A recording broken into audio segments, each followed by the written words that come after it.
Welcome.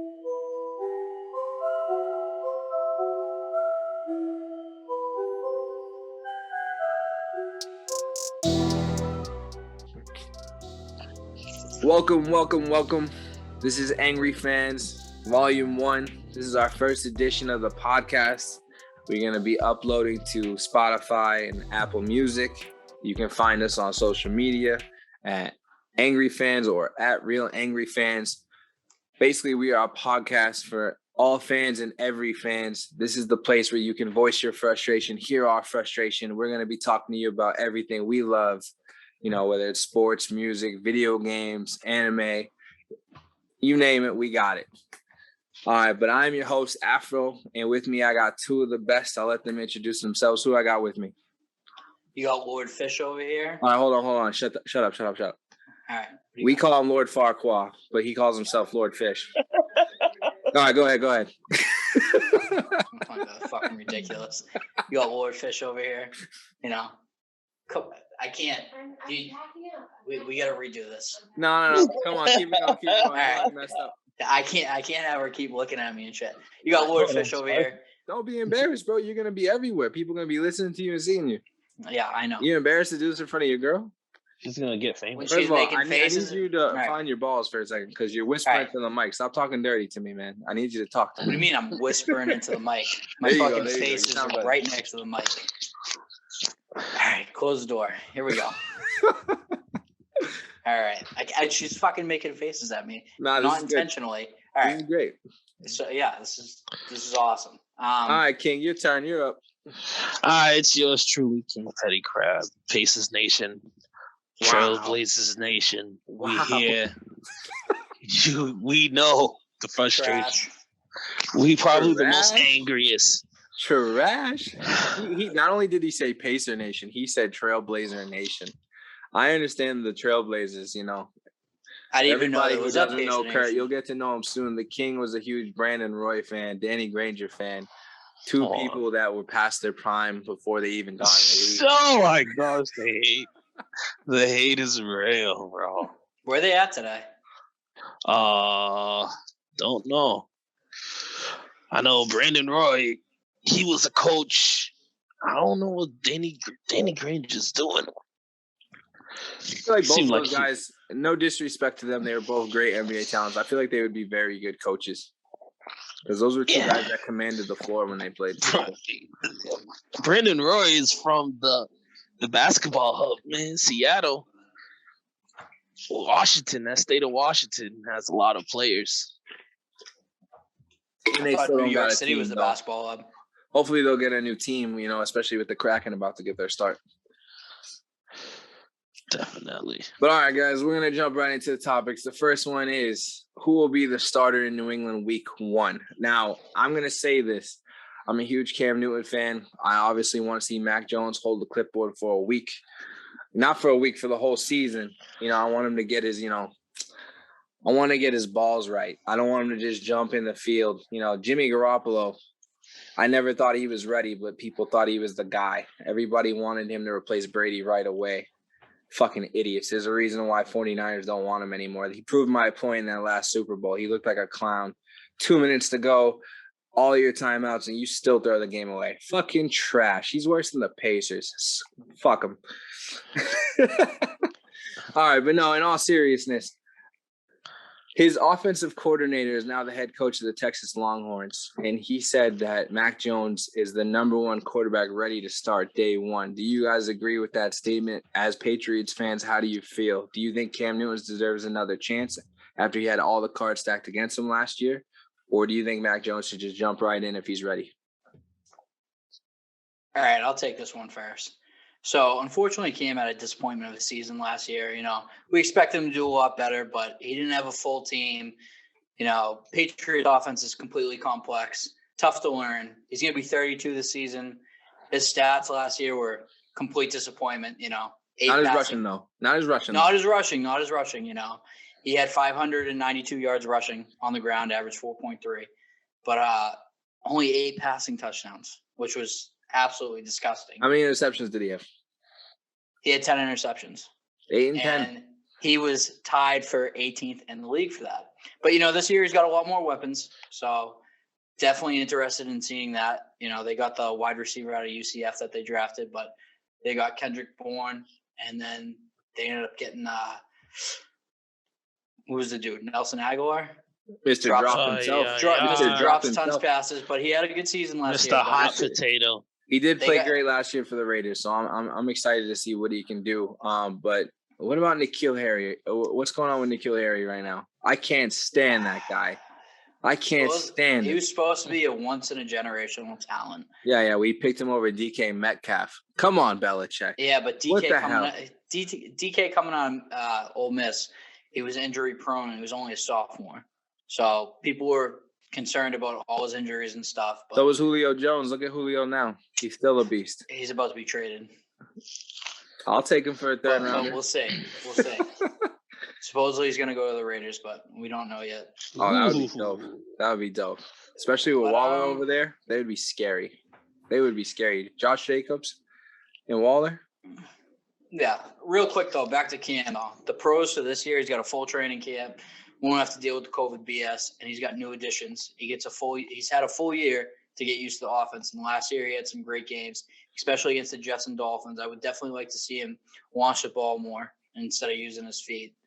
That's what we got Jonnu Smith and Hunter Henry for. Yep, I definitely see him as the clear pick to start the season, but Stidham's got a lot of hype behind him, especially when it comes to Robert Kraft. He's a fan.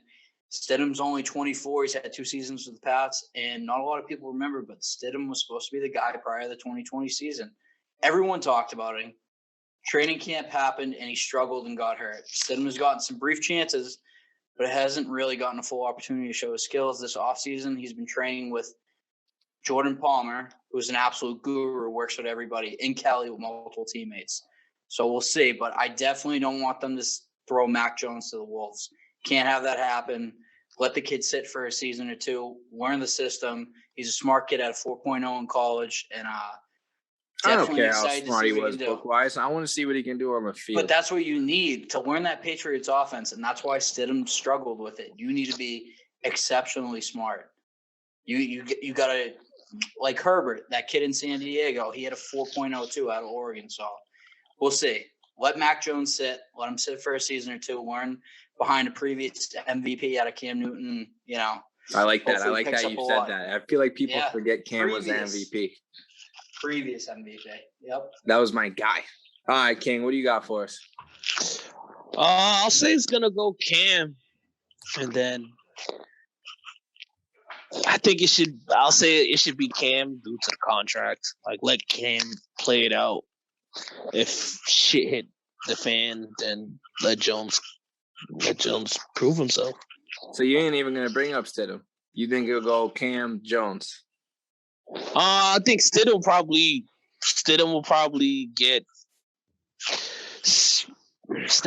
be more on ice than Cam because they already had Stidham.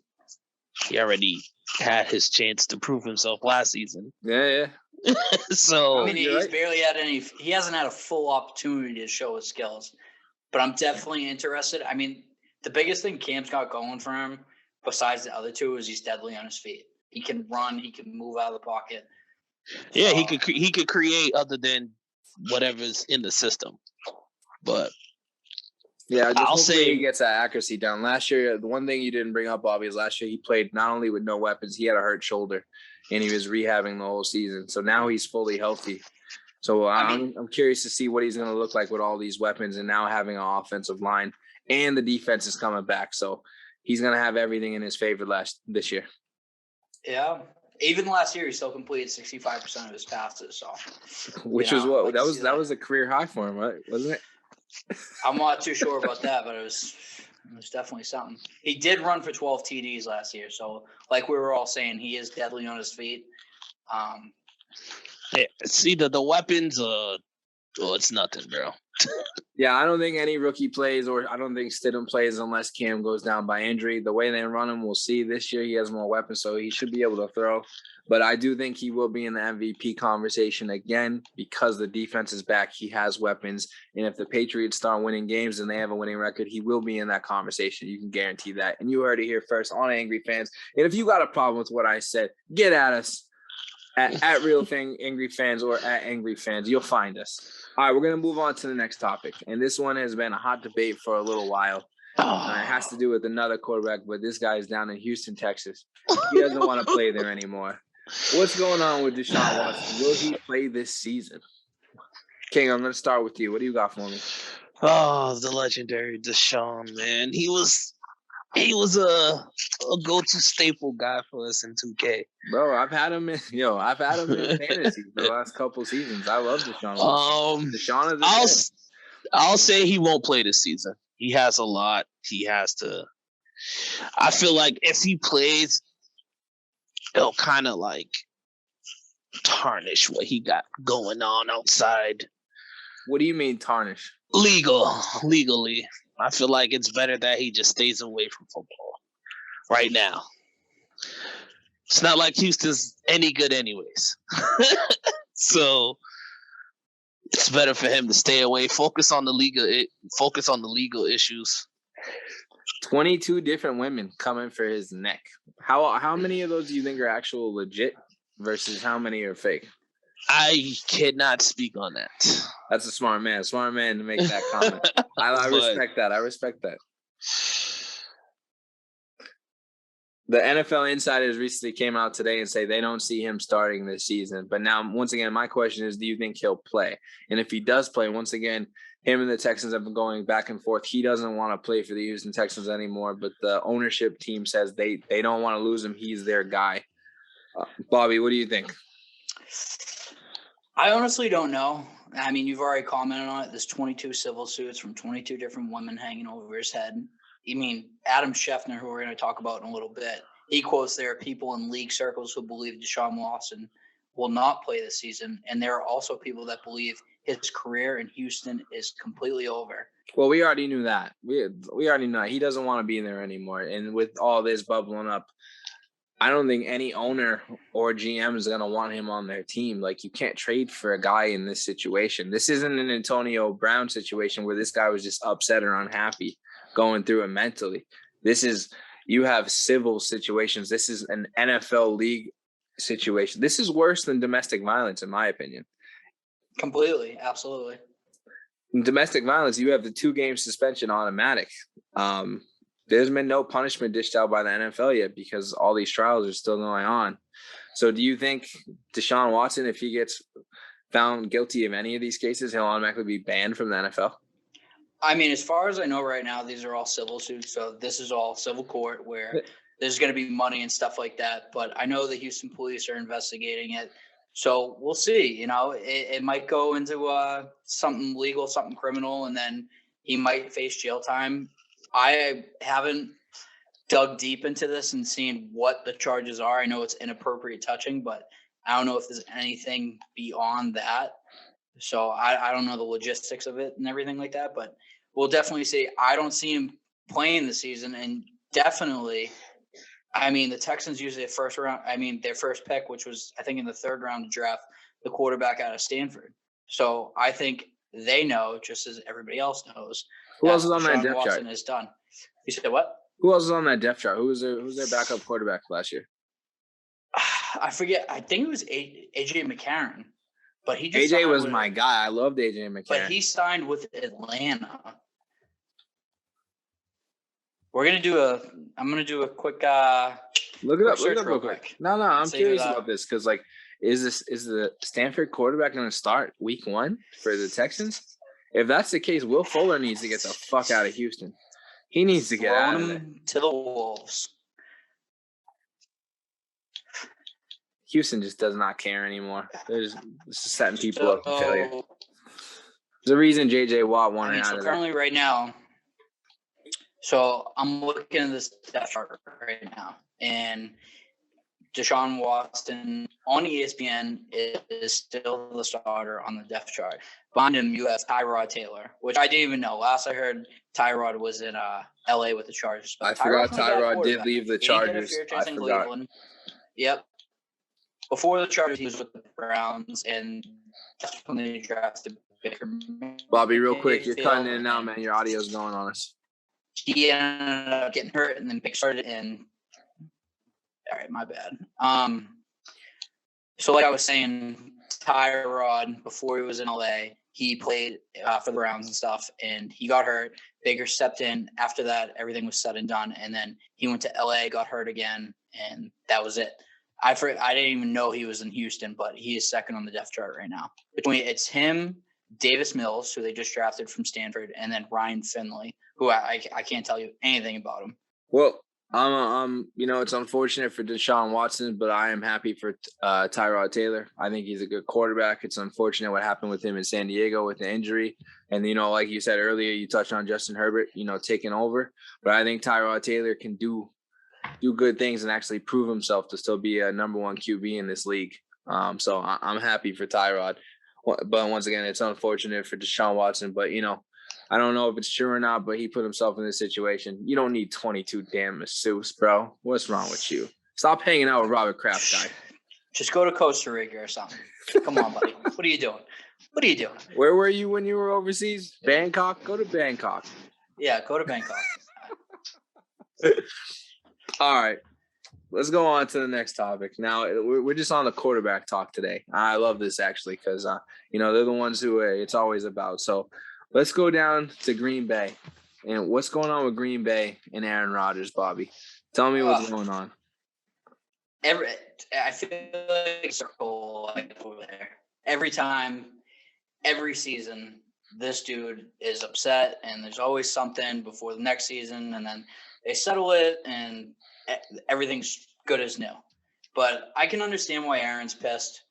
I mean, there's like 10 reasons after the last couple of years. But in 2016, after the NFC Championship, Aaron Rodgers said it was a priority to re-sign Jared Cook, and Jared Cook wanted to come back. Instead of re-signing Cook, the Packers signed Martellus Bennett for more money, and later that season, he faked an injury so he can play for another team. Interesting fact, another one, we got NFL draft, 9 out of the last 10 first-round picks that have been on defense, and only an offensive player that was taken was Jordan Love. So pretty much they haven't done anything for this dude. A big F you to Aaron Rodgers. Pretty much. Oh, you got Devontae Adams. That's it. See you later. But they haven't done anything to protect this dude. They always draft defense. They never listen to him. Personally, I think he's been a little bit of a child during this whole situation, but I guess Adam Schefter released some information, which we're going to talk about in a little bit. But Rodgers says he doesn't like anyone in the front office, but loves the fans, Green Bay, and the franchise. He broke his silence at the Kentucky Derby. Confirms rift with the team off camera with an NBC announcer. So he definitely isn't happy. I mean, he's 37. He's a 3-time MVP in the league. I'd still like to see him play, but I can't comment and say he's going to play in Green Bay. I could see him playing somewhere else, If I was the Packers, I'd just get rid of him. As of right now, I know they're looking for a veteran signal caller because they don't know what's going to happen. But Jordan Love's had a little bit of time to sit behind him, and, he could take over, so we'll see. All right, now touching on that, I'm happy Aaron Rodgers did come out and make comments on it. And, it's no secret. We all know there's been rifts between Aaron Rodgers and Green Bay these last few years. And, it's unfortunate to see somebody like Tom Brady go to Tampa Bay, get everything he asked for, and then win a Super Bowl when Aaron Rodgers just, the reigning MVP, you don't do what he asked. Like, if the guy is going out doing everything for you and he says, hey, I need some weapons, I need help, go out and do it. Last year, they had a chance to go out and trade for Will Fuller. And they didn't do it. They didn't make an attempt. So, but now, I don't know if you guys saw this earlier. Adam Schefter went on the Dan Patrick show, and Dan Patrick called him out and asked him where he got the news that Aaron Rodgers was unhappy and wanted out of Green Bay. Adam Schefter himself said he was only speaking on all the animosity he has heard about in the offseason, knowing Aaron Rodgers is unhappy. And he used the words that the team confirmed, and he confirmed that he wanted out of Green Bay when nobody said that to him. Can you trust Adam Schefter now, the most trustworthy reporter in sports? He's just making stuff. Actually, I'm going to correct myself. Woj is the number one trusted person in sports. Whenever Woj drops a Woj bomb, it's always true. It's always right. We all know that, but that's the NBA. For the NFL, we all know Adam Schefter is the guy. But for him to come out and say this with no confirmation, no conversation, how do you feel about that? Can I trust this guy this year? I mean, this is Adam Schefter's been around for a long time, and this is the first thing I've ever heard where he's lied, blatantly lied. So, we're gonna take a second. No, go ahead, keep going. So, like I was saying, this is the first time Adam Schefter's blatantly lied. Dude's very reliable. I follow him on Instagram, Facebook, so on and so forth. He's usually one of the first ones to break the stories on at least 50% of anything that's going on in the NFL. So, I mean, I still take his word on a lot of this stuff, but I definitely know for a fact this Aaron Rodgers thing will always stick with him, that he lied, The fact that he did it on draft night of all nights, and he just said it just happened to be draft night that he announced it.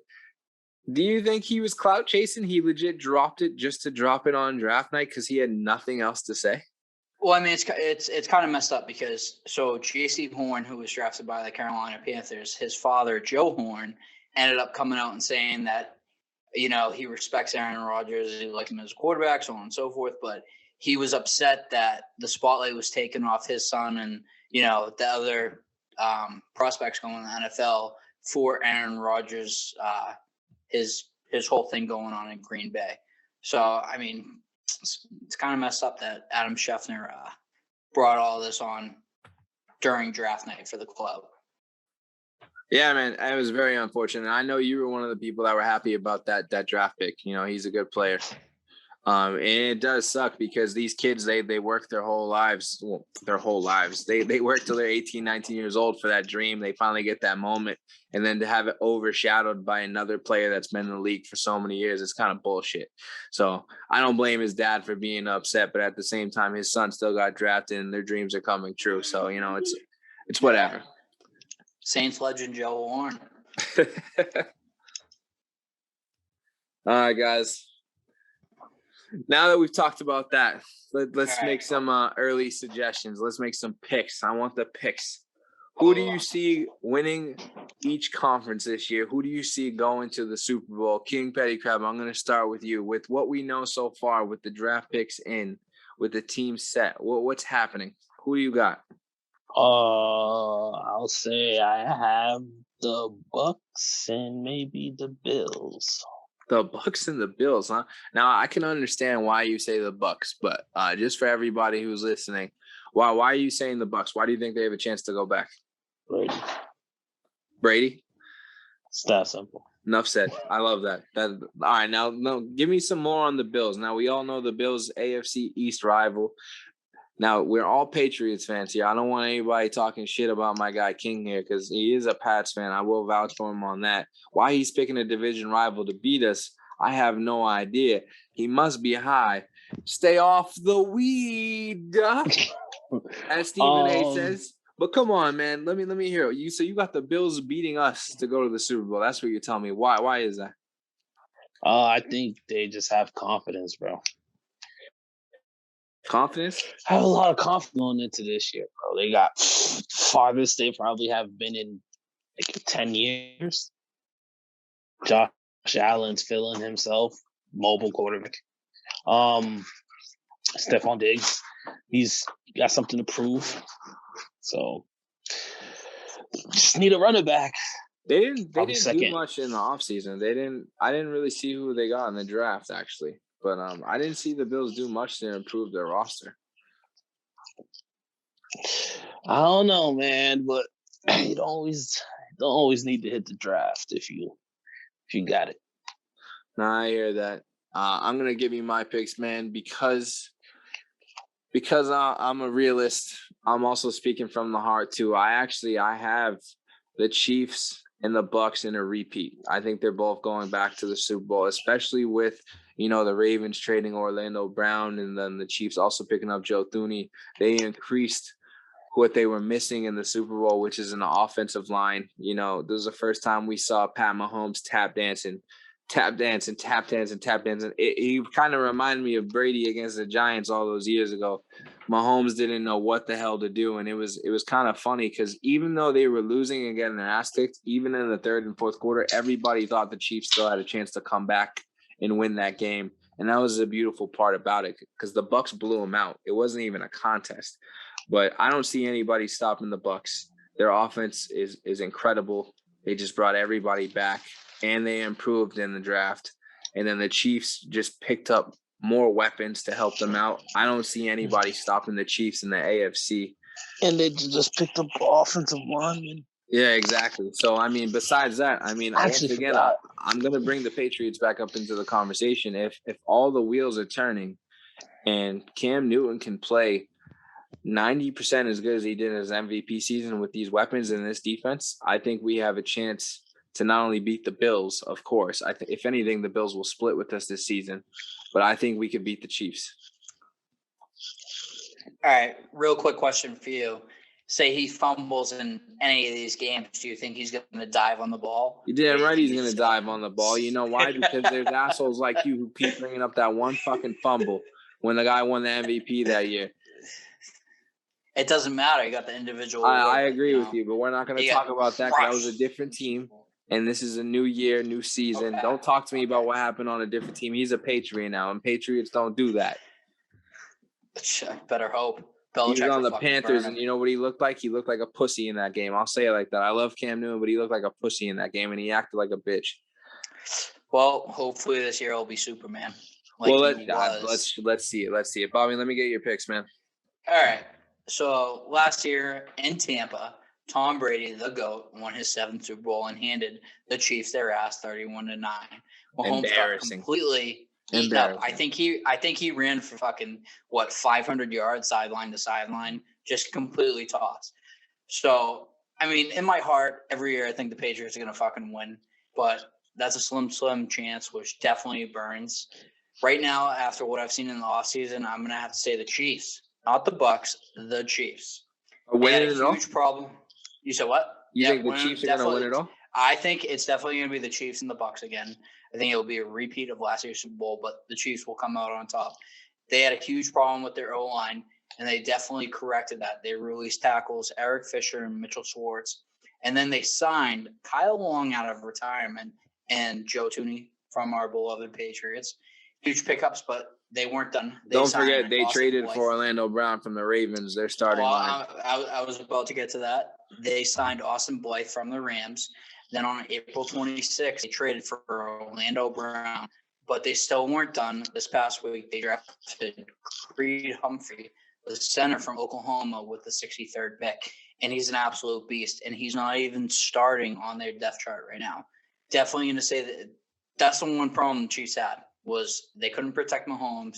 He had to run sideline to sideline. But after this offseason, they completely fucking they absolutely renovated their offensive line. They didn't just fix it. They renovated the whole thing. Here's the thing, right? The whole problem. Not to cut you off. They have a good offensive line, and then they have a good quarterback. And then we all know Travis Kelce. We all know Travis Kelce's a beast.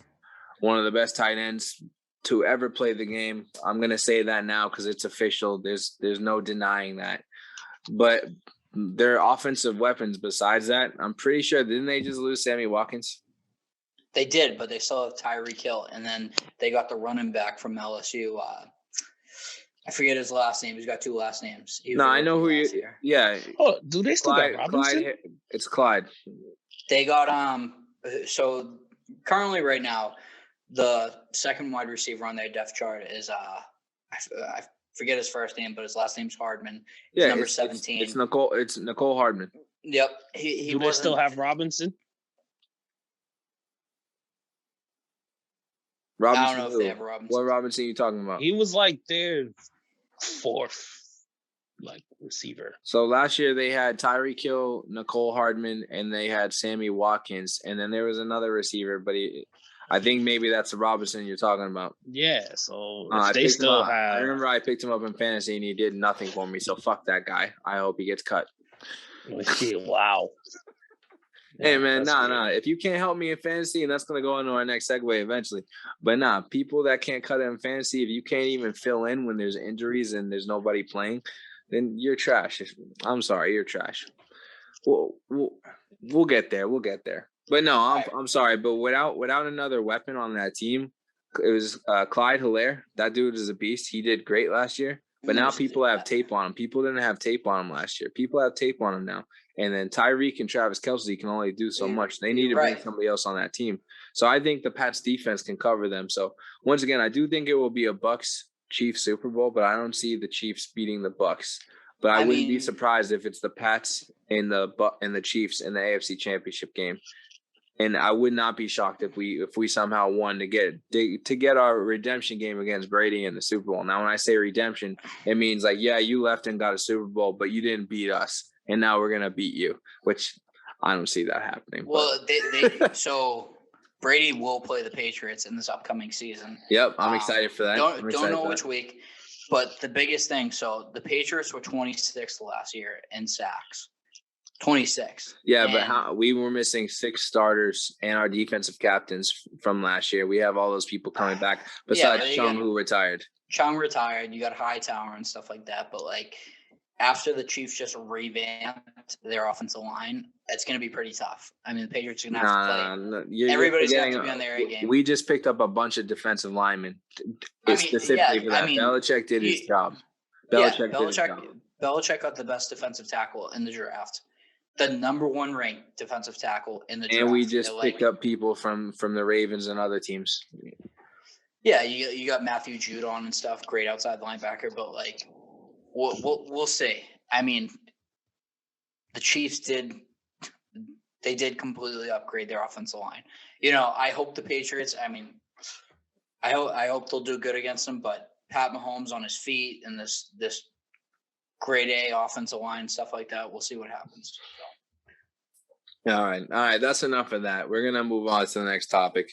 The one that I know you guys are both excited for because I'm excited as hell for it, especially since I'm about to win my fantasy basketball championship.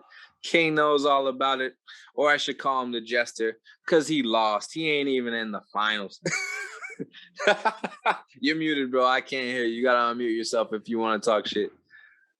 But I'm going to let everybody know now, the Angry Fans podcast will be a fantasy podcast. We will be talking about fantasy basketball, fantasy football. We might go into other things, but those are the 2 main things we're going to go over.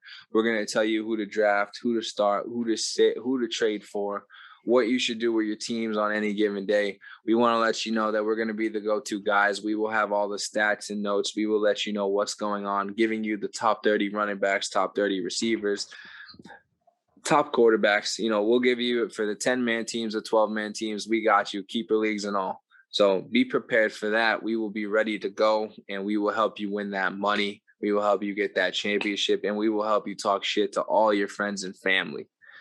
All right. Now, on that note, now that we got that out of the way, we're going to move on to a different sport. We're going to talk about basketball, especially since we're about to go into the playoffs. So, King, I'm going to start with you, man. The NBA playoffs, right? Right now, we got the play-in tournament.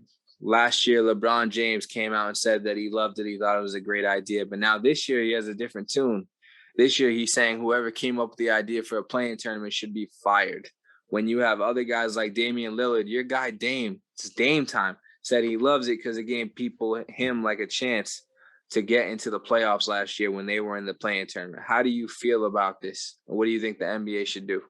I think that they should move the play-in tournament really only for the 8th seed. You should. I can't hear you, man. You gotta move your mic. Said they should do the play-in tournament for the 8th seed. So I agree with you, man. Like if you're gonna do it, it should be like the 8th, 9th, and 10th seed. Yeah, exactly. So anyone in those, they should at least probably do like a best of 3.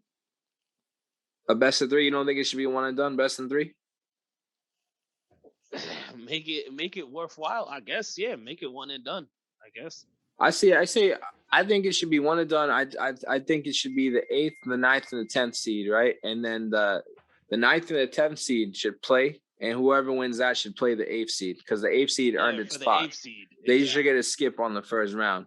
So I'm all for the play-in series, especially if it's close. If you're talking about one game or two games, I think that's close enough to where, like, all right, injuries could have held them back, or COVID could have held them back. A lot of people had to sit out this season. So I'm very curious to see what's going to happen. But I do think I want to go back to, LeBron James. The fact that last year he was all for it, but this year the reason why he's changing his tune is because his team is looking at the play-in tournament. So I think it's kind of bullshit that the king himself, the queen himself, Queen Flop, is going to come out and say, oh, I think the guy who created it should get fired. That's a pretty bold statement. That's very disrespectful, especially last year when he gave all of his love for it. So, Bobby, what do you think about that, man? All right, real quick, right? So I can't stand fucking LeBron. I don't think anything. I think King's the only one who's a fan, really. So I hate LeBron James. I hate his character. I think he's a fucking huge crybaby, but I respect his game, what he's done for the game of basketball. I respect that he's good as he is.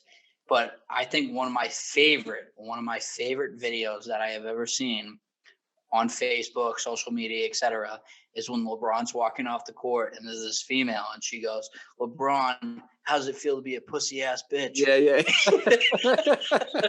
And he stops and he looks and the guy's like, security's like, watch your mouth, woman. Watch your mouth, woman. Yeah. Absolutely hilarious. But so LeBron recently came out and he said, whoever came up with this shit needs to be fired.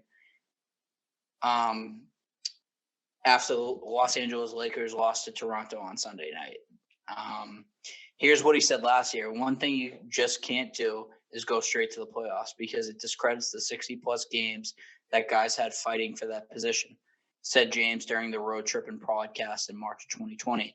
You got Portland, you got Memphis, New Orleans, Sacramento tinkering around there. So if there's 5 or 10 games left, why not those guys battle it out? Make them play each other all 5 games. I like that you just quoted him on that. Yeah, now, tell me how you feel about it. I mean, for the tournament? Yeah, how do you feel about the tournament? I'm all for the play-in tournament. I think it makes it interesting. It's definitely something new. Clearly, LeBron thought it was something new last year before, he has to almost play in because the Lakers right now are the 6th seed with a couple games left. So I'm all for it. You said what? If they lose tonight, they're the 7th seed. Yeah. So yeah, I mean, I'm all for it. We'll see what happens. I'm gonna pull it up right now. I think this year the reason why he's against it is because it's an unfortunate circumstance for him. Because not only is he coming back from an injury not too long ago, now he has to play in that play-in tournament. And if LeBron loses in a playoff tournament, it's going to look so bad on his legacy. Yeah. We all know he's going to go down as one of the greatest players of all time. I'm not a LeBron James fan, but we all respect his talent. We all know he's one of the best to ever do it. But we all know Jordan never went to a Game 7. Jordan's undefeated in the finals. LeBron James did not do either of those things. And now the fact that he's looking at playing in a play-in tournament and could possibly lose, that is not good. That does not bode well for LeBron James. Well, I mean, not just that. Like, he's always played on the East. So, I mean, everybody knows the Eastern Conference is 10 times easier than the Western Conference. So he's had an easier route to the finals every year. I don't think that's the case this year. He did it last year. Not this year. I don't think the East is definitely tougher this year. But within past years, when he played for the Cavs and the Heat, he had an easier route. Yeah, he had an easier route, and he also had a super team. So I don't want to hear that. I say this year it's the unexpected teams. Oh yeah. Yeah, the unexpected is what messed it up. Like Phoenix can't figure. He doesn't. The Lakers, I think this year it's the signing of the Lakers is why they're where they're at right now. The offseason signings were bad. I don't think they should have never gave up Rondo. And yeah. Well, Rondo wanted out. Rondo didn't want to come back. Yeah, but they should have convinced him. He was a key piece. Yeah, everybody sleeps on Rondo. Rondo is one of my favorite players. I think he's a good point guard, and anybody would be lucky to have him. And I'm happy to see him doing well with the team he's with now. And look where he's at. He's on the Clippers. So when it comes to playoff times, it's gonna look ugly. With the play-in tournament being seeds 7 through 10, do you like that it's 3 games? Do you guys like that it's 3 games, or do you think it should just be 1 game flat out? No, like I just said earlier, the fact that it's seeds 7 through 10, it's kind of trash. I think it should be seeds 8, 9, and 10.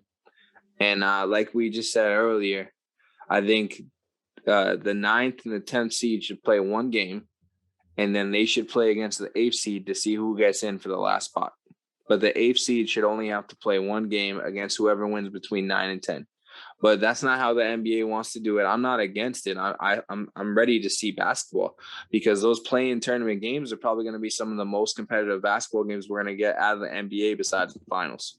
So competitive basketball, I'm all for it. That's one of the reasons why I love college sports so much, because every game matters, every second matters. You see them try to the fullest extent to the end. So I'm excited to see those games for sure.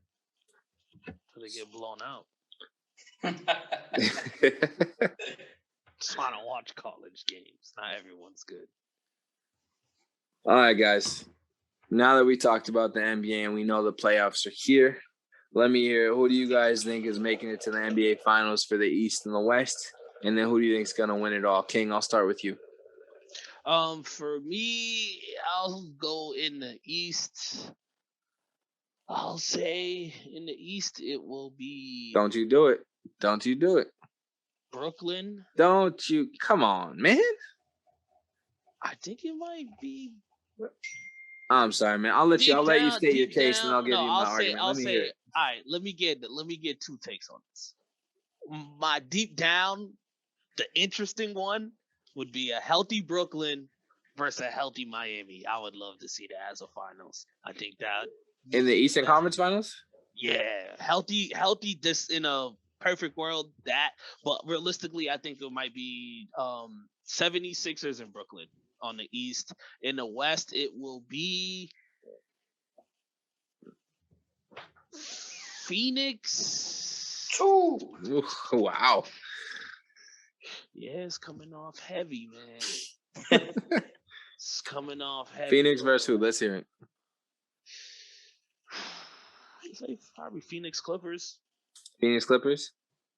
I think it's going to be, I'll say in the West, it's going to be one of the teams we never, like, it's not going to be like, it's going to be one of those powerhouses we didn't think about. But in the East, it's going to be Brooklyn, Philly. All right, well, you gave me your picks for the conference finals. Now, let me hear for the NBA finals. Out of those 4 teams, who's going and then who's winning it all? Lakers, Brooklyn. Lakers, Brooklyn. But you just told me you think it's going to be the Clippers. You mean the Clippers, Brooklyn? Nah. Okay, I'll take that since I said thing. I'll say realistic, perfect. Nah, because the reason why I took that back is because if the Lakers get going and LeBron's like gets going and Schroeder gets going, it's gonna be hard. So I'll say, yep, Clippers, Brooklyn. And who wins it between those 2 teams in a 7-game series? Kevin Durant. You giving it to Brooklyn? Sorry, Kawhi. If James Harden is there, Kevin Durant. All right, for that, I'm gonna mute you. Bobby, let me hear what you got, man. Who you got your picks? Who you pick? I can't believe he just said that bullshit. This isn't gonna happen, but I would love to see the Suns win it so Chris Paul could finally get a ring. You want the Suns to win it all? That's who you want to win? So Chris Paul could finally get a ring. This dude has given so much to the game. He's 11-time All-Star, 9-time All-Defense. I don't give a fuck. Don't tell me all that. Give me your picks, man. Oh, my God. Killing me. No fan. So right now, I'm going to say the Nets are going to win it all. Got to go with the Nets. What is happening right I'm now? definitely going to see. I'm going to say it's going to be the Nets Lakers and the Nets Clippers with the Nets winning. You know, the Nets have a stacked team, and I just can't see Durant, Harden, and Irving, Blake Griffin, DeAndre Jordan, and Jeff Green. I can't see them losing. I don't see it. I see they got a super team. Like All right. I hear what you're saying. All right, you sucking dick right now. You're on your knees, guy. All right, who's coming out of the West? I told you it's going to be the Lakers or the Clippers. Definitely Western Conference Finals, Lakers, Clippers, and I got to give the edge to the Clippers, but we'll see. You know, it's a toss-up. So you think it'll be the same matchup as Kurt? You think it's going to be Clippers, Nets, NBA Finals, and you have the Nets winning it all? Yeah, without a doubt, Nets are going to win. Okay. All right, I like that. I can't say anything against that. It's 2 against 1 right now, but I'm just going to make my argument now and then hear what you guys got to say. So I don't think the Nets are even going to get out of the first round. And the reason why I'm saying that is because they're playing against the Miami Heat in the first round. If it ends today, they're playing against the Miami Heat in the first round. And I'm sorry, I don't think that team, especially without James Harden, can compete against the Miami Heat because James Harden is not ready to come back. Now, I do think that Miami will lose in the playoffs and not make it to the NBA Finals the way the Milwaukee Bucks are playing. I'm not a Giannis fan. I'm not a Milwaukee Bucks fan, but their team is playing good right now when they need to, and they have already proven themselves to beat everybody, especially the Nets. They just beat the Nets twice, and they couldn't do anything against Giannis, and Giannis could do everything against them. What do you got to say? Let's hear it. But that's regular season. You know, I understand it's regular season, but Giannis has played enough. Completely different. Giannis has played enough. You know, it's similar to what Kurt said earlier about the Bills and the NFL and how they have confidence now. The Bucks have played enough and know exactly what they need to do now to get over that next level. So I do think the Bucks have the best chance. This is their best chance to make it to the NBA Finals, and you can't even tell me different because right now, the way the Celtics are going, the way the 76ers are going, the way the Nets look, this is the Bucks' one and only chance. Just like the Toronto Raptors with Kawhi Leonard, this is their chance to take it and win it all. I don't think they're going to win it all, though. I do have the Clippers going to the NBA Finals, and I do think an LA team wins, and I do think it is the Clippers. I think Kawhi gets his 3rd ring with his 3rd team, and I would be nothing but happy for him, not only for him but for Rondo. What do you guys think about that? I got a different question, but I'll let King Petty Crab take that. I'll say this. Perfect story for Rondo and perfect story for Rondo. Perfect story for the Clippers organization. Perfect story for Kawhi. Cinderella story for Paul George. Yeah. PG so would get his ring too. Yeah, so it will work for the Clippers, but without a healthy James Harden, the Nets. If you look at, I think KD put up 20 shots today. I think he was like 7 for 21, and Kyrie was like 17 for 31. Kyrie, first of all, I was watching that game, and Kyrie started off 7 for 11. He was balling. He was legit dribbling down the court and pulling up from 3. You couldn't stop the guy. He was on fire. But Kyrie is a very inconsistent player, man. His rhythm changes when he has to switch to point guard. Correct. Like his rhythm has to change. That's why James Harden needs to be there. They'll only get as far with James Harden. And once again, that's why I'm saying if they don't have a healthy James Harden for the first round, which I don't think they will, I don't see any chance in hell that team can compete against the dogs that is the Miami Heat. I think they have the most complete team when everybody is healthy. Right now, Tyler Hero's nursing back an injury. Right now, Oladipo has been resting. Everybody keeps forgetting. I feel like everybody's forgetting they just picked up Oladipo, and he was playing great. He was admitted right into their starting 5, but then he got injured again, messed with his leg that he got hurt. So I think with him being healthy for the playoffs, Tyler Hero healthy for the playoffs, Kendrick Nunn ready to go, Bam playing the way he's playing, Jimmy playing the way he's playing, get the fuck out of here. I don't see anybody beating that team, man, except for the Milwaukee Bucks. That's why I was saying, like, it's tricky with them, but if they're healthy, I see those boys taking it from the Bucks, but I feel like the Bucks are prepared shooting wise for the playoffs. Yeah, I think they have the most efficient offensive team besides the Brooklyn Nets. But once again, I don't think the Nets will have a chance to play the Bucks because I don't see the Nets getting past Miami. But yeah, once again, I have the Clippers winning it all this year because I don't think a team in the East has anybody that can compete against Rondo, Kawhi Leonard, and Paul George. I just think they're just a complete team. All right, real quick, right? What do you got? Everybody, including Stephen A. Smith, has been hyping up the New York Knicks. Yo, Dick. Real quick, I want both your opinions. Do you think the Knicks are going to shake up the playoffs? What's going to happen? Where they fall out? Where they go? Go first, Samurai. So on and so forth. So Afro, you gotta go first. I've been talking about this on my Facebook, and I'm actually really happy for the New York Knicks. I'm happy for Derrick Rose. I'm happy for Thibodeau.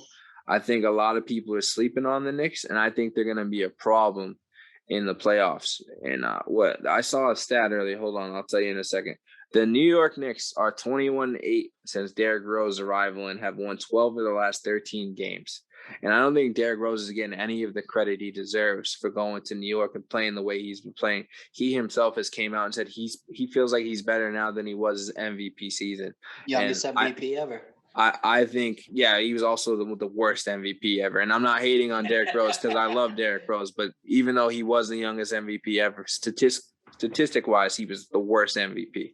And, look at that however you want. I'm not hating on Derrick Rose because if he never got hurt, I think he would be probably the scariest player to ever play besides Tracy McGrady. That's just how I personally feel. If he was never hurt or if T-Mac was never hurt, you're talking about two of the greatest players to ever play. But Derrick Rose won MVP, T-Mac never did. So you can take that however you want. But I do think Julius Randle is a problem. He is balling right now.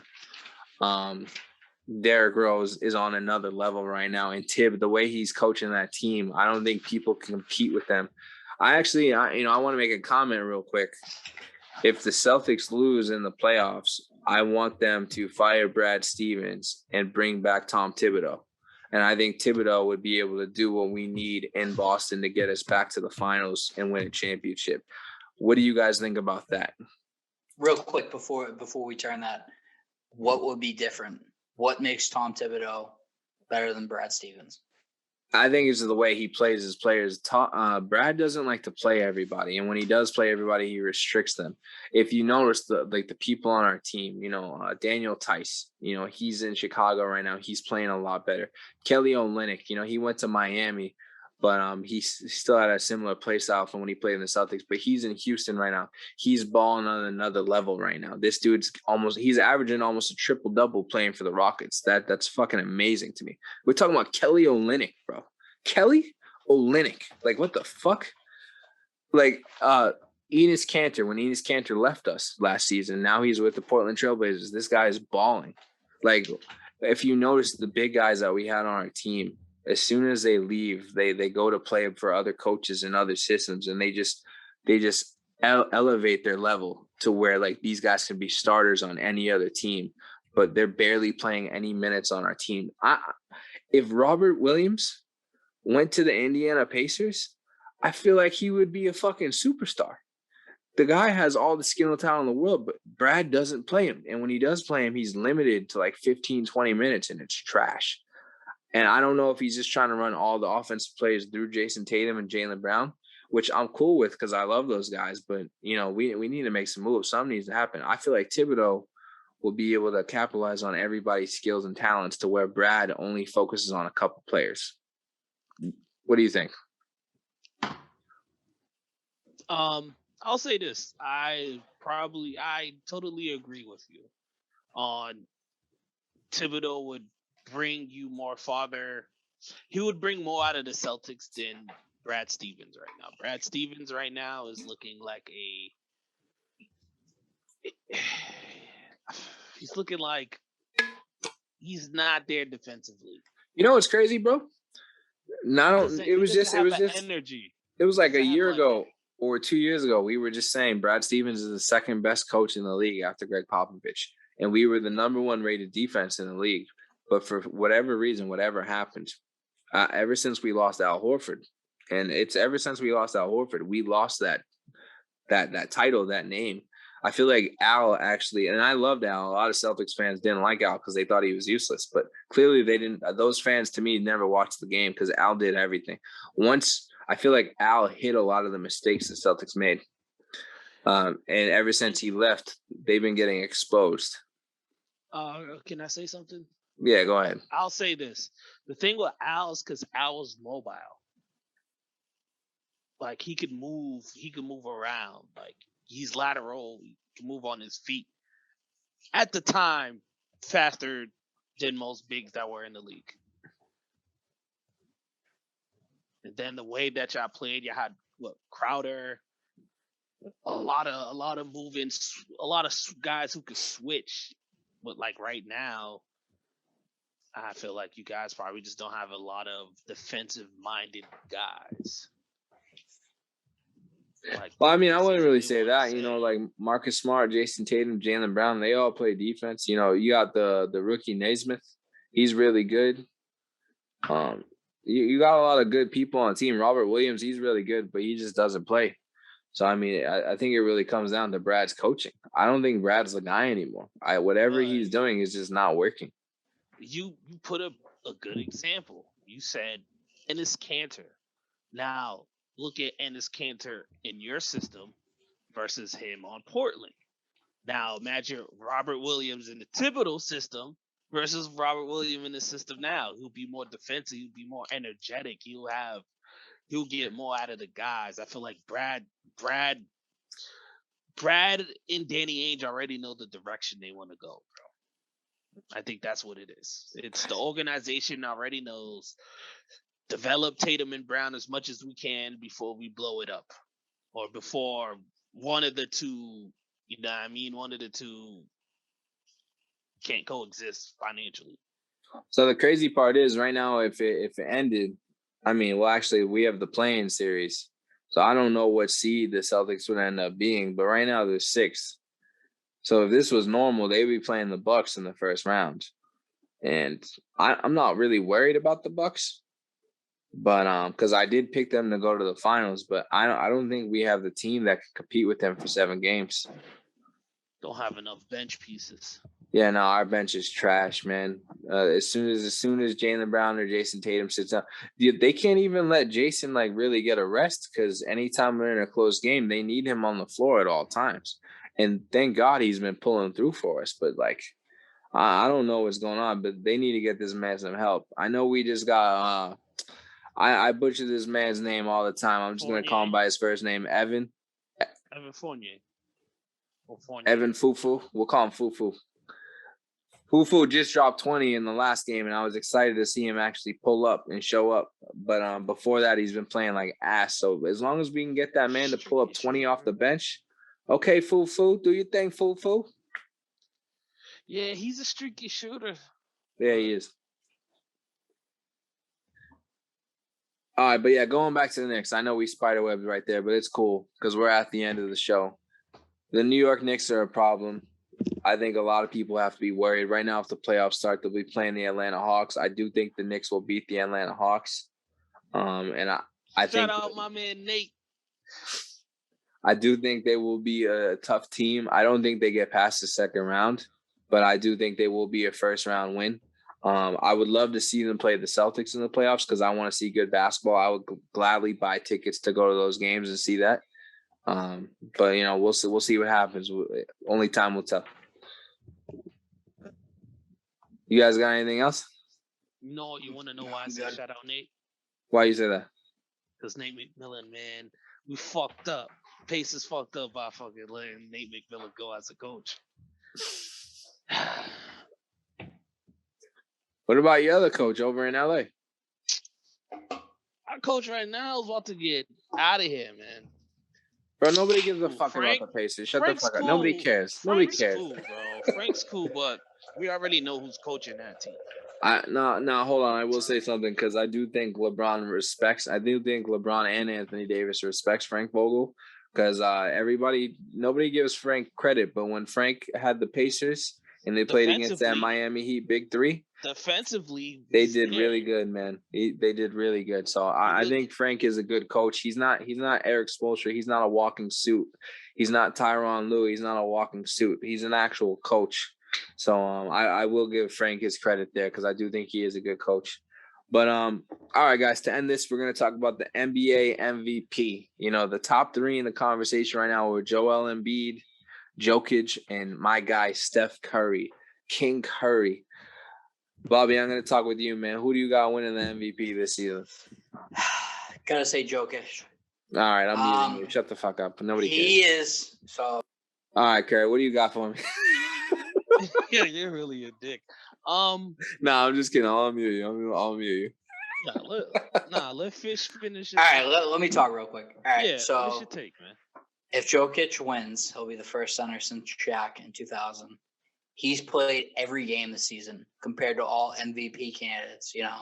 26 points, 10 rebounds. I think it's like 10.9 rebounds a game. He's number one in his team for every stat. He's got 8.5 assists a game. I'd go with and he's humble too. He doesn't want to win the MVP. He wants to win the whole thing. You look at dudes like Joel Embiid and shit, and he's like, "Oh, I'm outright the fucking MVP candidate, so on and so forth." And that's what I really look at. That's what I respect. Is like this dude doesn't want to win the MVP. He wants to win the whole fucking thing, and that's what they're there for. But I mean, if everybody else played the whole game, like he's played like 65, 66 games so far. If I was looking at Joel Embiid, he's played like 47 games or 46 or something like that. Steph Curry, he's in the 50s. Like everybody else hasn't played every game of the season, and that's like the biggest thing. That was like the tipping point that why Jokic should win the MVP. One, because he's fucking humble. He's not trying to be like, oh, I deserve it, because he's like, oh, I just want to win the whole thing. And two, he's played every game. He's been there for his team, played everything. I don't care. He's basically the Phillip Rivers of the NBA. Yeah, cool. He stayed healthy. What has he done? Stayed healthy. What has he done? Lead his team and everything, like you just said. There's nobody on his team. He plays for the Denver Nuggets, bro. Name me another player on his team, real quick. Go ahead, say it. Aaron Gordon. Why are you looking? Why I saw you? We all saw you. What do you mean? Aaron Gordon. Aaron Gordon just got traded there. Name me another player. Murray's hurt. Yeah, Murray's hurt. Exactly. Yeah, there you go. So he's picking his team up too. Did I look for that one or Porter Jr.? Want to comment on that? Yeah. No, I was kind of hoping you'd say Porter Jr. because Porter's a dog. Yeah, but so isn't Jokic.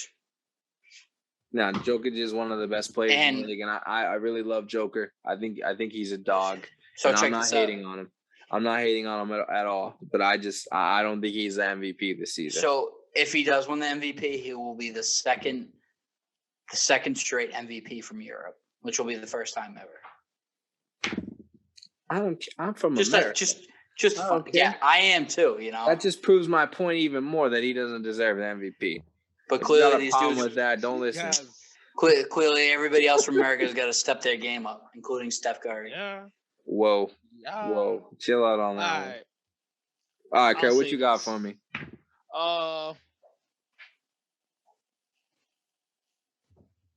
Jokic, Chris Paul. Yeah, those are my real two. Wow, you got Chris Paul in there. You're not even going to say Embiid. You're not even going to say Curry. You're going Jokic, Chris Paul. To be honest, okay, Curry's not even in playoff contention. If you really what do you mean? They're the 8th seed right now. Without the play in. They're the 8th seed. They're still playing. Yeah. They're 500 right now. Yeah, they're a 500 team, man. They're in the playoffs regardless of playing. No, that does not beat what Jokic is doing. And the only person who could beat Jokic in that would be Chris Paul, because his team is second, dude. Like, say it is what it is, but not to take away what Monty was doing before.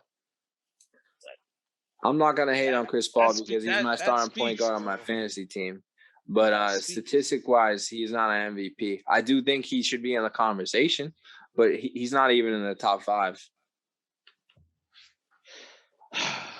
All right, man. I don't. guess. I'm just saying, like, if you were gonna bring up Steve somebody Nash like won it, that, man. I would understand if you said Julius Randle, because Julius Randle has the stats and his team's number 4 in the East. You know, he's doing big things. Yeah. He's taking But a team does that the couldn't make league- the playoffs to the playoffs. Yeah, but the league doesn't give him enough respect. It's a players. I don't know, man. If you say it like that, then Julius Randle should be MVP. I support that. Julius Randle for MVP, man. I'm happy about the Julius Randle for MVP. I think that's a great conversation. You know, I think the name valuable doesn't get the credit. I feel like they should change the name from MVP to number 1 player or best player award, not most valuable player award. I think you call it the best player award. I think without a doubt Jokic would win, but because it has the word valuable in it, I can't give it to him because I don't think he's the most valuable player to that team. I think they should do East and West. East and West? Do it like MLB and NFL? Yeah, man. I like that. It makes sense. Offensive player of the year? Offensive and defensive. So you want more awards? I think that would stop the conversation. You know, because remember they were doing the player awards versus the NBA awards because the players weren't happy with the NBA awards. So I do think, you know, if they added more awards, just like baseball, I think it would be a better league, and I feel like there would be a lot more rewards for everybody to benefit. But I'm gonna give you my pick. You guys already know I'm gonna say Steph Curry. Not only is the guy the leading scorer right now in the NBA, he's breaking his own records every month. He's averaging 31.5 points. We already said it. His team's at 500. He doesn't have anybody on his team. Not only is he the number 1 scoring option, he's the number 2, 3, and 4 scoring option. The 5th option on that team is Andrew Wiggins. And then the 6th man, you got fucking Kelly Oubre, which is Kelly Oubre. Come on, bro. Steph Curry is just a problem. The fact that not only did he beat Joel Embiid on his own court and had MVP chance, not only did he beat Jokic in Denver and had MVP chance, he is setting the league on fire with the records. He just broke another record. He's the fastest person to hit 300 threes in a season.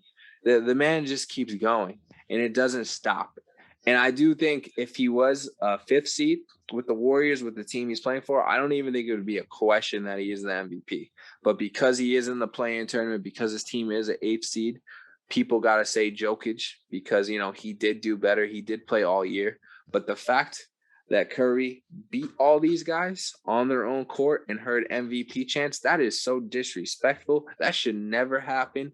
He is the king and everybody loves him. If he doesn't get it this year, I think it's fixed. He is the most valuable player to his team, 100%. He is the definition of valuable. No, you guys got nothing to say to that? I mean, he's not even in the top 10 for MVP. He's He's not even top 10 for the MVP. He is, though.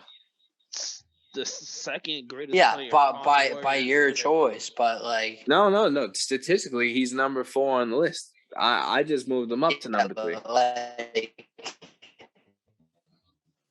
the key are ratings. He's not even. Those ratings change all the time. I don't even think he's in the top 10. I don't know what's up with your headset, but you keep going in and out, man. Says he's not in the top 10. I'm looking at 2 days ago. Steph Curry is in the conversation. It's everywhere. Yeah. If it's not Jokic, it's Steph Curry or Joel Embiid, 100%. Those are the MVP choices. I mean, how can you put Embiid in the conversation when he's only played 40-something games? He's like missed like 20 games. Look what his team is doing right now. He's the number one team in the East. Yeah, I get that. And when he plays, he's the best man on the court every time. The only time he wasn't the best man on the court is when he played against Steph Curry. And you're talking about the greatest shooter of all time. So obviously Steph's going to play better than you. There's nothing you could do. Look, just Embiid's numbers are amazing. It's kind of incredible. Yeah, but would they be that if he played every game this season? He'd probably be better, bro. Yeah. Probably be more leaning towards defensive player of the year, too.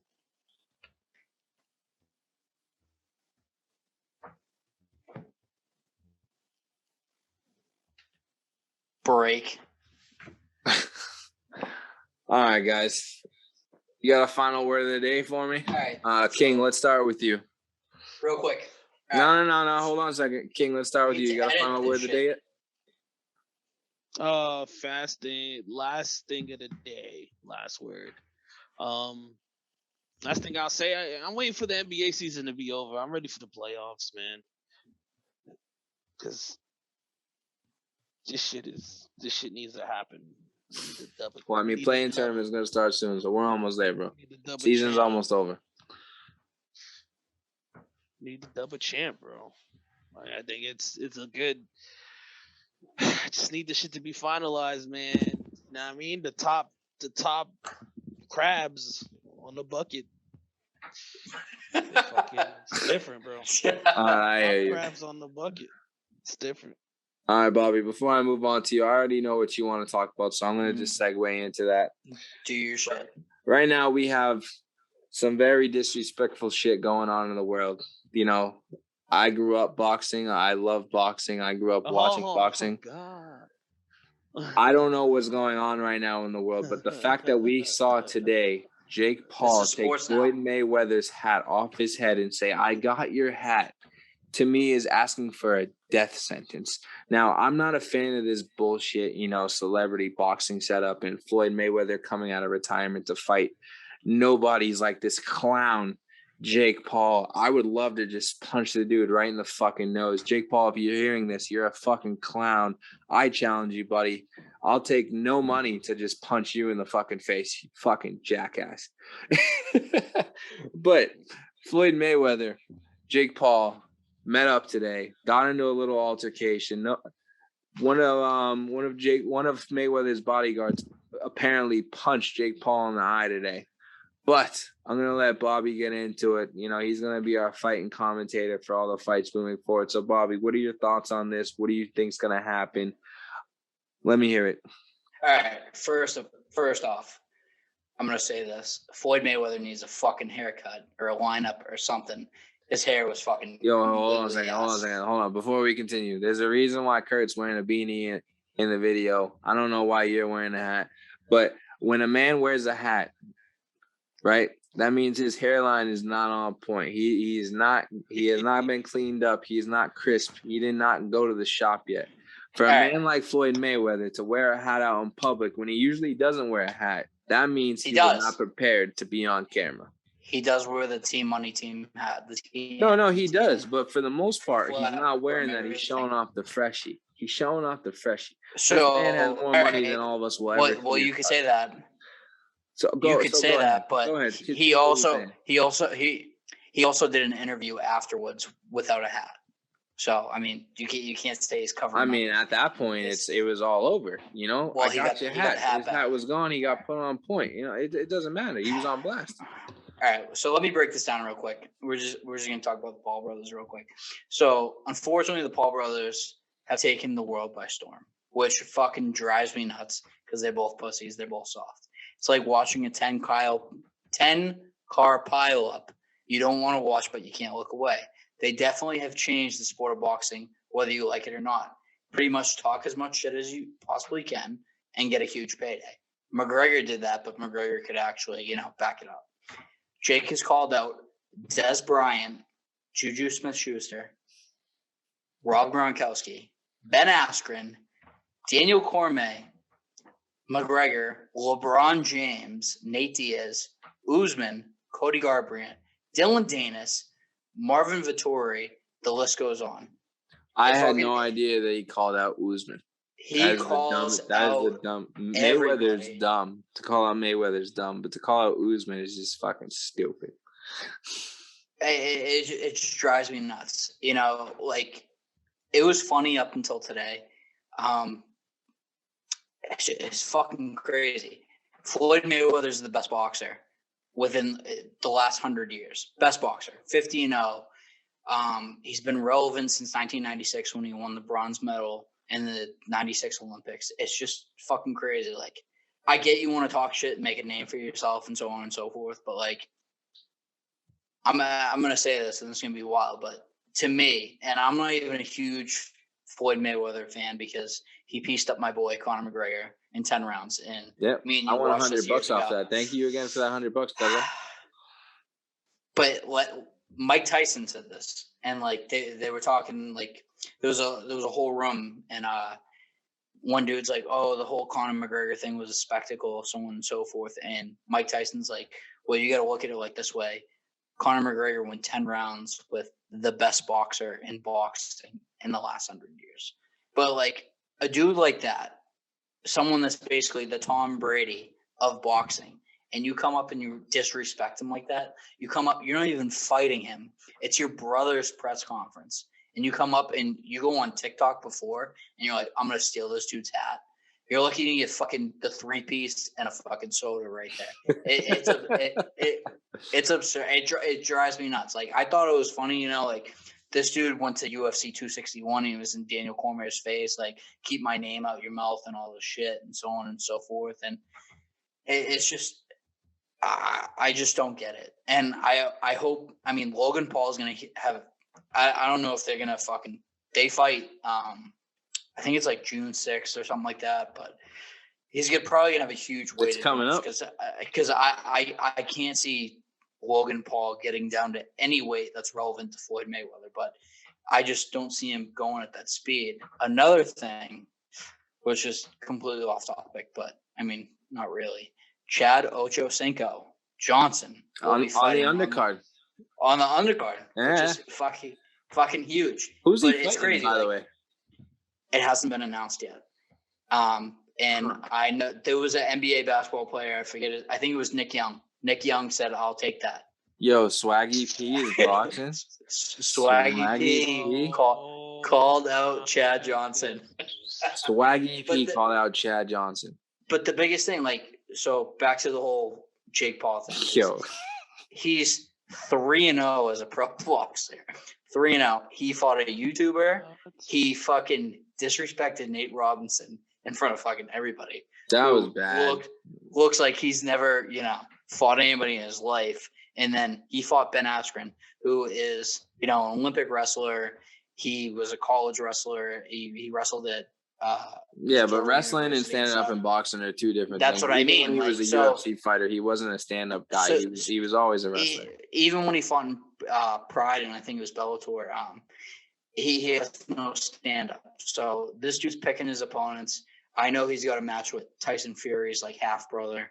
So we'll see. Tyson Not Fury, only that, Fury's like we all know from what we saw, right? Askren, like as soon as that knockout happened, his family had nothing but smiles on their faces because they just got the biggest payday they've ever seen.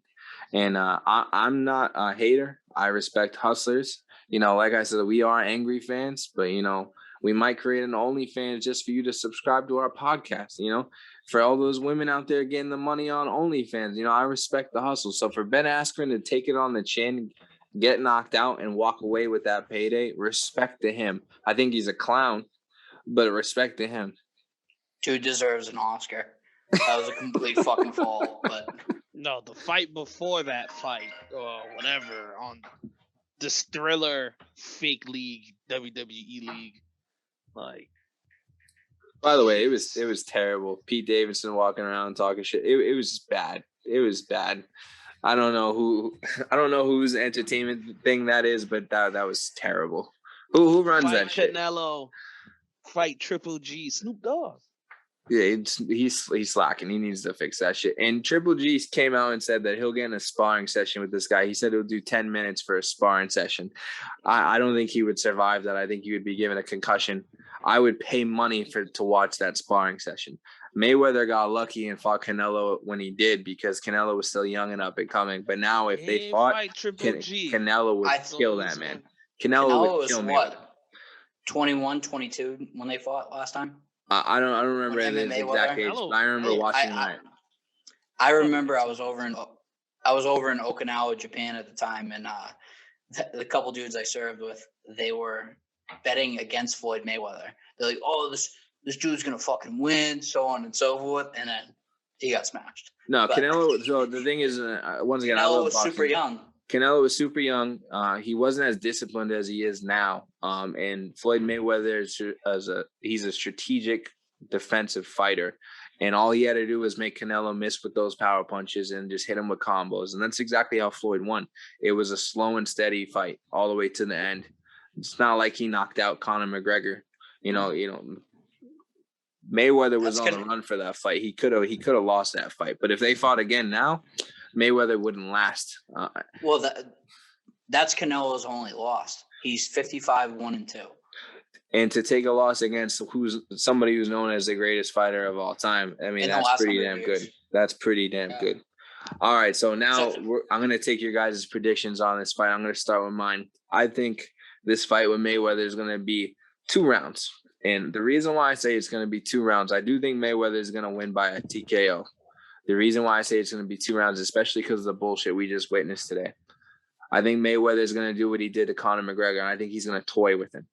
I think he's going to fuck with him. I think he's going to play around, give a punch here and there, and then as soon as he gets pissed off, he's just going to lay this kid the fuck out.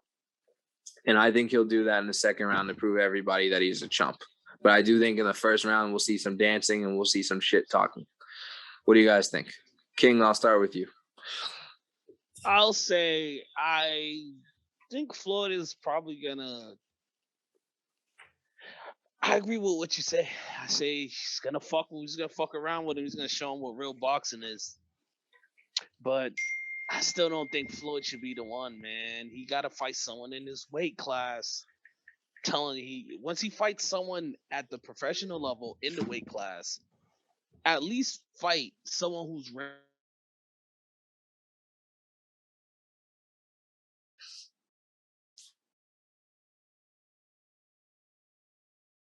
You guys good? There's a whole. It's not even a fair fight boxing standard wise, and that's like a worldwide thing. Like, nah. He gotta fight someone like Triple G for me to be like, oh yeah, someone like I said, someone in his weight class for me to be like, oh yeah, he's good. Like fighting Floyd Mayweather, okay. Floyd's like 5'6", dude. You're like 6'3". All right, cool. Now, before I go over to Bobby, I just want to ask you a question. So if for whatever reason, somehow, some way, a miracle happens and this dude beats Mayweather in this fight, do you now consider him a real boxer? Do you now consider him a real fighter? No, still not. It's a spar. It's not a legally sanctioned fucking boxing match. If it's legally sanctioned, it wouldn't even be weight class. All that shit has to, it would have all that has to matter. All right, Bobby, what are you thinking? I'll fight you. So, I mean, Floyd's a huge defensive fighter. Probably one of the best to ever do it. I think he's going to fucking the best to ever do it. The best defensive fighter for sure. I think he's going to toy with him a couple of rounds, probably dance around and move and shit, make him miss. And then I think he's going to, just attack him and start chipping away at him. Logan's definitely a bigger dude, which everybody knows. I don't know what the weight's going to be. It's definitely going to be, it's got to be 20, 30 pound difference regardless. And the height wise too, I think he's just going to chop the body and stuff. So I think he's just going to cut him down like a tree. It'll definitely be a couple rounds, but I think it's going to be a TKO, probably like 5th or 6th round. You said 6 rounds? 5th or 6th round. I think he's going to toy with him, make him miss for the first couple rounds, and just start teeing at him. I feel like just because of the disrespect we saw, I feel like he'll give him 1 round to do that. But I think in the second round, I really think he'll just knock him the fuck out. But I wouldn't be surprised if Floyd legit danced around with him for 5 to 6 rounds.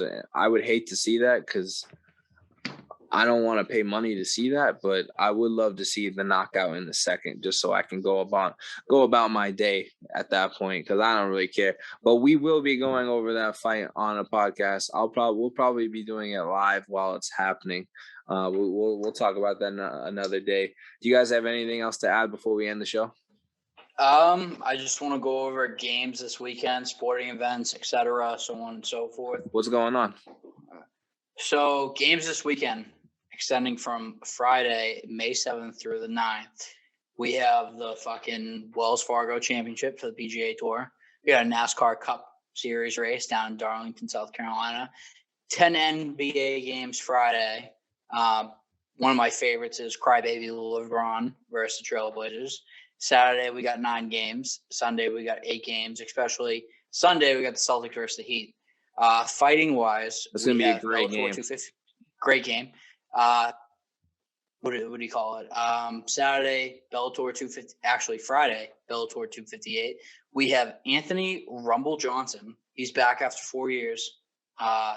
He's fighting at 205. Huge fight. UFC Fight Night Saturday. It's going to be the Karate Hottie, Michelle Waterson against somebody.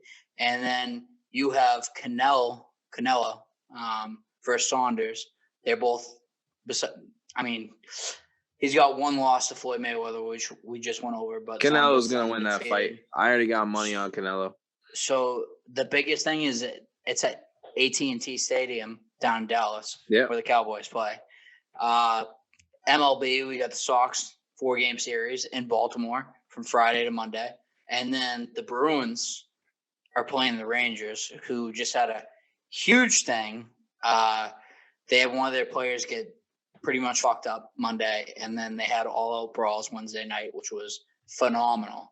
That's what hockey's all about, man. And more people, I feel like more people need to get into hockey. I'm going to try to get more of my black friends to get into hockey, man. NHL, the game, is one of the funnest games I've played, but I feel like more people would enjoy hockey if they actually watched it. Well, the biggest thing is when the puck dropped, because there was so much bad blood, 3 people started fighting right away and just started throwing hands. That's what you got to do, man. That's what you got to do. The dude that started this, he plays for the Capitals. His name's Tom Wilson. He's like fucking, I think he's like 6'2" or 6'4", like 245, complete fucking tank, absolute goon enforcer. They were a little butthurt that he didn't get suspended and only got fined, and they came out swinging. And there were so many penalty minutes.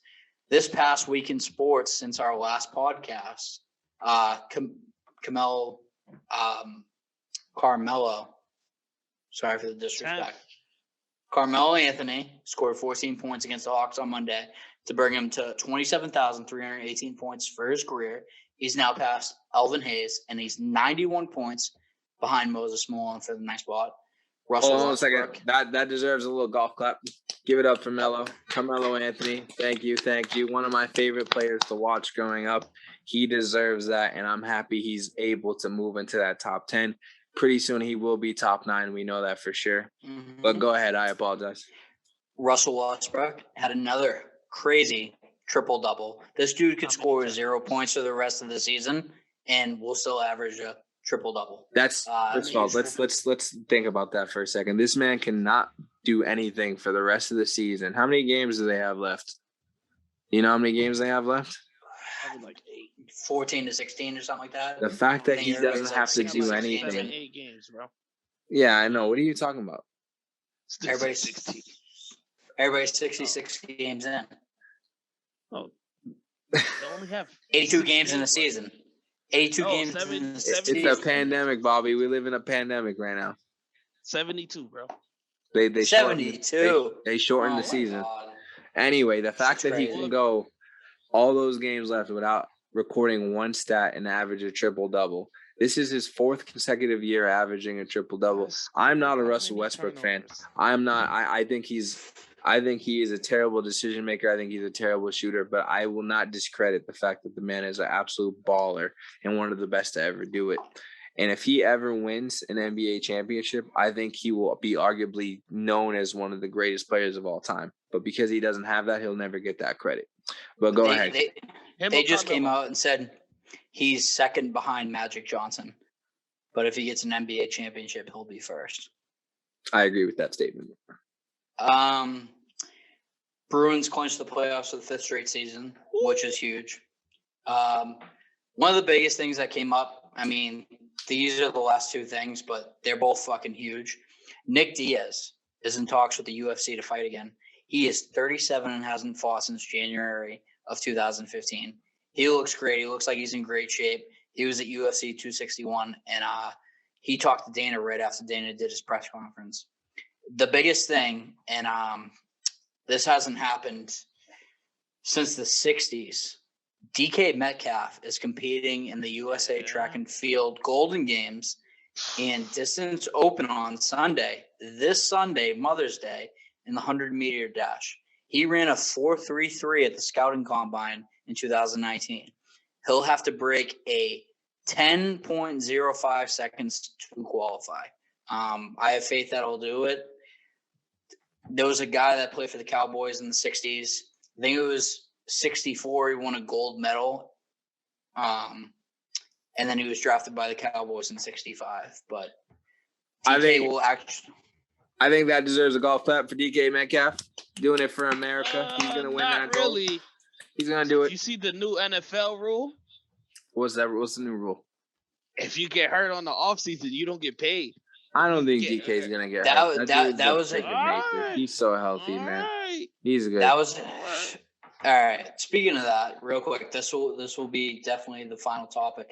One of the biggest things is players are speaking out against Jawan James potentially losing $20 million after getting hurt while working out away from the team facility. So pretty much the NFL has a thing where if you work out outside the team facility, which is fucking crazy, they want these guys to train in the off season.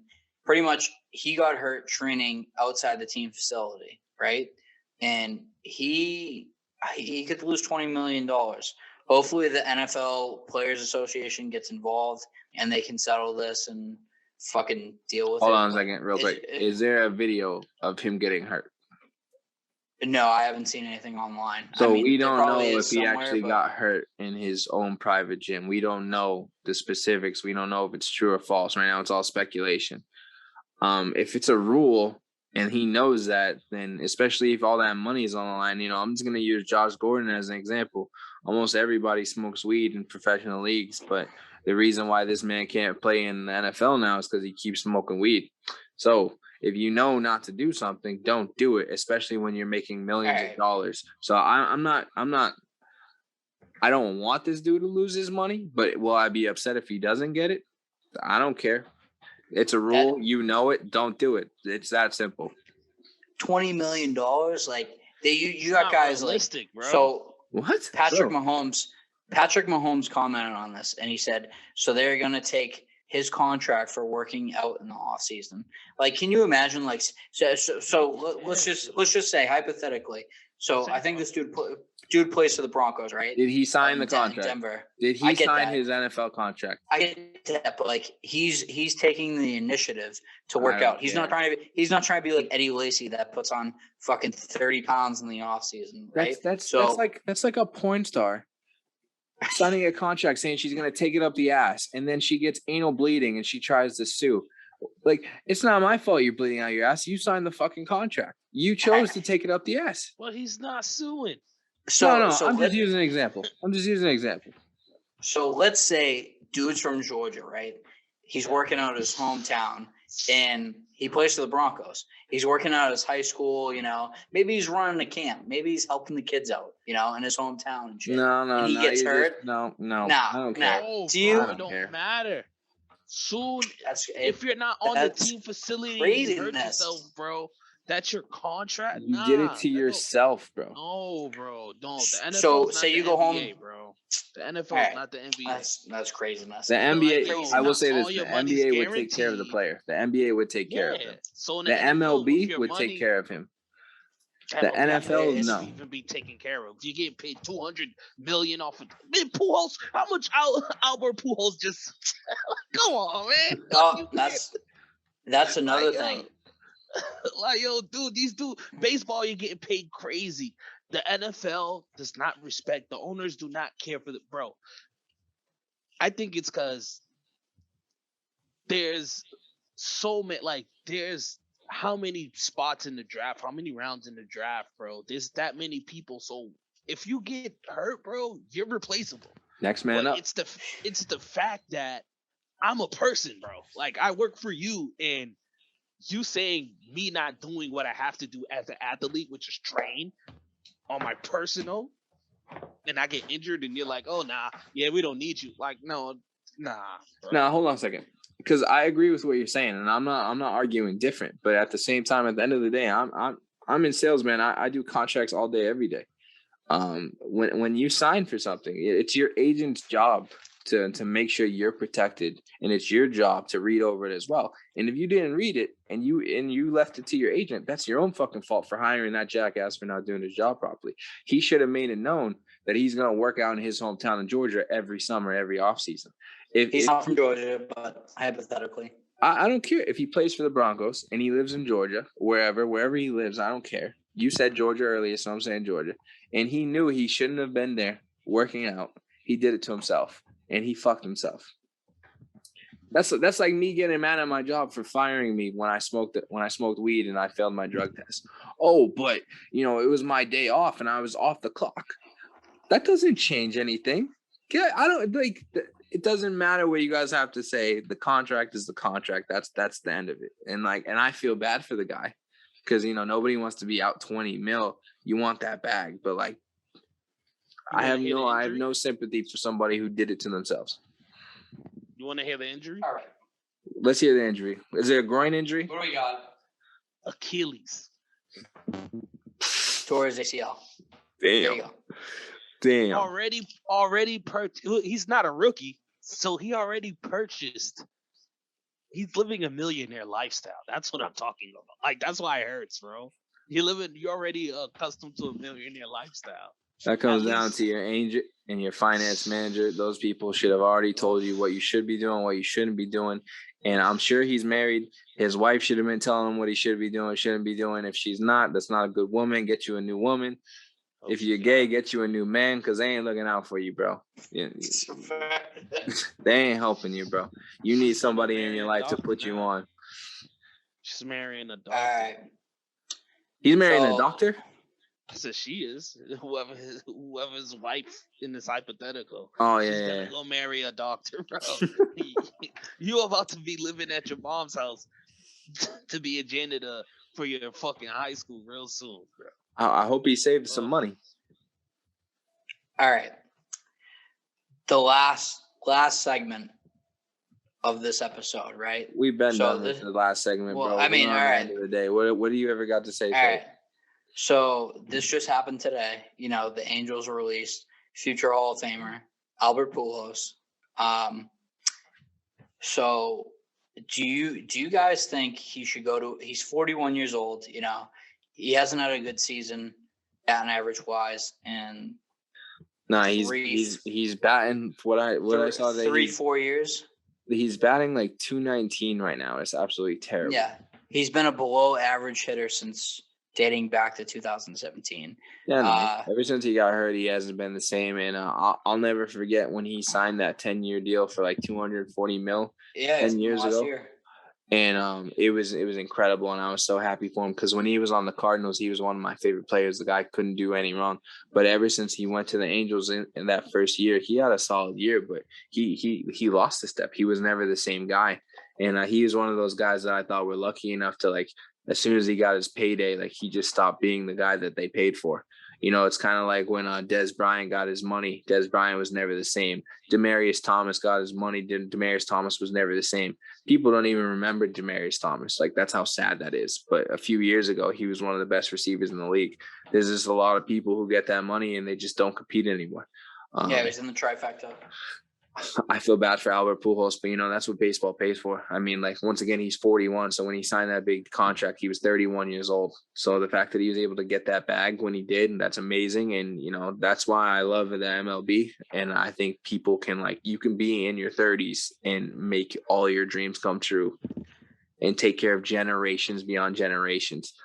But I mean, think about what the players are getting nowadays, like Mookie Betts and Mike Trout. These guys are making double that now for less time. So I think it's incredible the way inflation has worked in the sport of baseball. You said they released him? Yeah, they released him today. The biggest thing is, so he was in the last year of his contract, and he'll clear waivers. But I guess he's got a $30 million salary that a team has to take on because he was in the last year of his contract. Yeah. So there's 5 teams that could pick him up, but so he's got 5 teams that will probably pick him up, and then his 6th option is retirement. So do you know the 5 teams? The 5 teams are the Chicago White Sox. That's number 1. It's because Tony La Russa, he's got a connection with him. He did his 11-year stint with the Cardinals. Cincinnati Reds, they just lost their first baseman, Joey Votto, to a broken thumb Wednesday. It's expected to miss several weeks. Yep. You're going to need a good bat to replace him. Cleveland, Jake Bauers and Yu Chang platoon is combined to hit 189 with 0 home runs at first base. So that's another option. The New York Yankees, who, they fucking get everybody. We already know he's going to the Yankees, yep. Bro. Luke Voigt is working on his way back from knee surgery, and New York's first baseman. He's only hit 159. And then the last one, which is kind of nostalgic, is the St. Louis Cardinals, who Paul Goldschmidt is, I guess, having trouble. And then his last option is retirement. Yeah, Paul Goldschmidt's been on the decline for a little while, just like Albert Pujols. I think it'd be nice to get him back on the St. Louis Cardinals just so he can retire with the team that, he got to start with. Yeah. I mean, he could always sign the one-day contract and then retire, but he's 41 years old. I mean, he's 5 years removed from his last good season. Doesn't generate much attention. He's a Hall of Famer. I could see him. Best possible option for him is coaching somewhere and maybe, coaching or raising up the next generation of prospects, come through the MLB, whether it's countrywide or whatever. So I think his best move would be signing with the New York Yankees, working with Aaron Judge. They already have Giancarlo Stanton down there. So if you add Albert Pujols down there to work with those guys on their bats, Stanton's a little more of a veteran, but Judge is still young. And if he has people like that around him, I think he'll only get better, which was only scarier to think about. But I think Pujols, giving him that chance to win a World Series ring again before he retires, I think would be incredible. He ain't winning it with the Yanks. I mean, I don't care if the Yankees ever win again, but I mean, right now the Red Sox are playing. The Red Sox got the best chance to win. Number 1 in the division, number 1 in the conference. They're doing everything right now. So let's hope it stays that way. Yeah, I mean, our biggest question was the pitching. We knew we had the bats all year round, but as long as our pitching stays strong, and we got Chris Sale getting ready to come back in the next couple months, with us getting our ace back, it would just be perfect. We got all the opportunity to keep winning games. All right, Kurt, you got anything else for me? Nah, man. I think that's all. You gonna get on 2K? Yeah, I'll get online. I got tomorrow off, so I'll be good. Oh, Fishman is away from the mic. Yeah, he is away from the mic, but it's okay. Yo, Bobby, jump in real quick. This man, he can't hold his beer. Lord Farquhar has to go keep taking his little pisses. I've drank 8 beers over here, so give me a break. No, you're good. You're good. You got anything else you want to say before we end the show?